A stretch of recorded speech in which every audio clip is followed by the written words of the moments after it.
Hi there, everybody. My name is Dr. Amanda Brantley, but you may know me as the Job Lady. If you are watching this video, it's likely because you landed here from listening to episode 1 of our podcast called The Job Lady. So I wanted to show you a few things on Onet Online. This is what I was actually talking through in the podcast. So what I have pulled up here is the industrial engineering technologists and technicians. So I would come up here to the occupational keyword search. I entered the SOC code, which you can see right here, 17-3026, which you can find on the list of in-demand high-wage jobs that you can download from my website. So you can find SOC codes, but you can also find the titles given to them by Onet. So you can search either way right up here in this search bar. So I told you there were a few things that I would look at. As you can see, there's a ton of information on this page, as well as all of these pages that come through here. So in the summary tab, the things I would look for in an occupation is I would first scroll down to the work activities. So here under occupational requirements, you will see work activities. This specific occupation has 26 activities to display. So I'm going to go through and I'm going to think a little bit about myself, my personality, what I know about myself. If you are listening to this after episode 2 has come out, then you may want to look at those aptitude tests that we talk about and see what might match up here. So some of the things are thinking creatively. Do I like to think creatively? I don't know. What do they really mean by that? So developing, designing, or creating new applications, ideas, relationships, systems, or products, including artistic contributions. Is that something I like to do? Do I like to create things? Yes or no? That's going to help me decide if I want to keep going down the list. Other things here, we've got processing information, judging the qualities of object, services, or people. So if you're in a manufacturing facility, you're judging those items going down the line constantly. Scheduling work and activities. Those are just some overarching themes for work activities. Below that, you'll see detailed work activities. So these are things that are really specific to this occupation. There are 29 listed, so I'm going to click display all and scroll down, selecting project materials. Am I using the right tools and the right materials for the job? Direct quality control activities. Again, making sure that everything coming off that line is the way that it should be.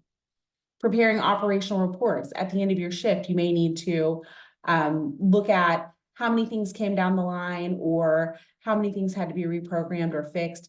And that may be one of the reports that they're talking about here. So work activities and detailed work activities will give you an idea of kind of what a day in the life of this occupation might be. Further down, we have the job zone. There are different numbers of job zones. Job zone 3 is where this occupation falls, which means medium preparation needed. So if you come down here where it says job training, it says employees in these occupations usually need 1 or 2 years of training involving both on-the-job experience and informal training alongside experienced workers. An example of this may be a recognized apprenticeship program. So this is going to fall somewhere in the middle skill category. You need some training, but you don't necessarily need a full 2 or 4 year degree. Further down, you can go to training and credentials. You select the state that you're in. So if you were in the Colorado area, you might do that, or you could do your actual zip code. And then it'll tell you where are some places that you can get that training. If I were in the Denver area, I might look at this Metropolitan State University of Denver. It has a bachelor's degree that goes alongside this. But again, this is not necessarily a 4 year degree occupation. You can also look at apprenticeship opportunities. What type of apprenticeships could you target that would get you into this area? Further down under worker requirements, we've got skills, knowledge, and education. These are all things that you need to take into consideration when you're trying to determine what it is that you want to do for your next move. So on page 2 of the episode 1 handouts, there's a Venn diagram. There's something along the lines of what am I good at? What do I like to do? And what's going to make me money? Hopefully the occupations you're looking at here are those that were on my list of high demand and in wage nationwide. And that's going to answer what's going to make me money. So then you find those overlapping skills, those overlapping work activities, and you align that to what do you like and what are you good at? And that's what's going to help you make the best decision. You can scroll even further down, you'll see interests, realistic, conventional, investigative. That tells you a little bit about your personality type or the personality type that would excel in this role, and you can decide if you match up there. On the bottom, we've got wages and employment trends. This is the information that I have already synthesized and given to you. So you can look at that, or you can look like, hey, you know, the job lady did it on a national level, but I'm going to see what's it like in my zip code.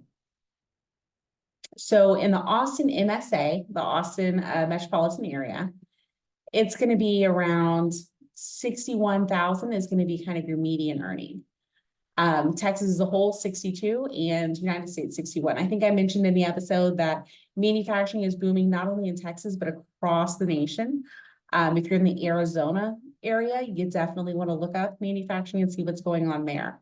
There are, in addition to multiple manufacturing companies coming in, there are multiple manufacturing training sites. So that would be a great thing to look at.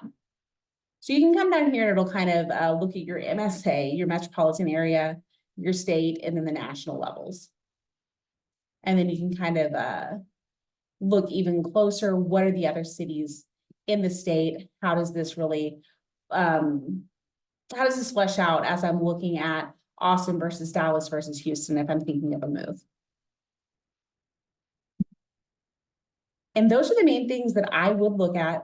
There is also this list of related occupations. So if this sounds interesting, but you want to see what else is out there that might be similar, this is a great place to start. This is also where you might want to start looking at occupations that take different levels of education.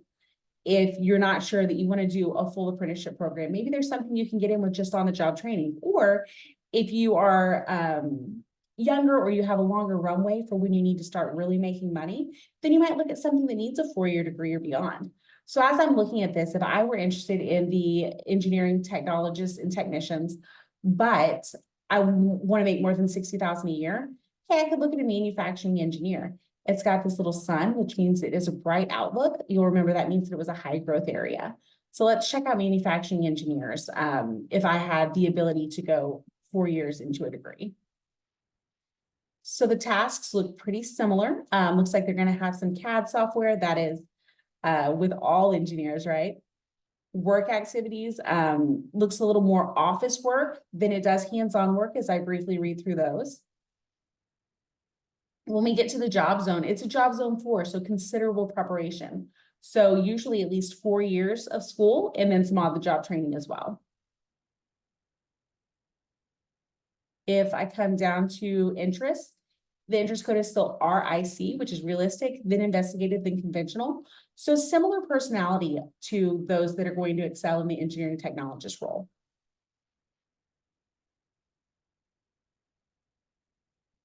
As we come down to wages, we'll see that it's 96 annually. So about $30,000 a year difference between the technologist and the engineer itself.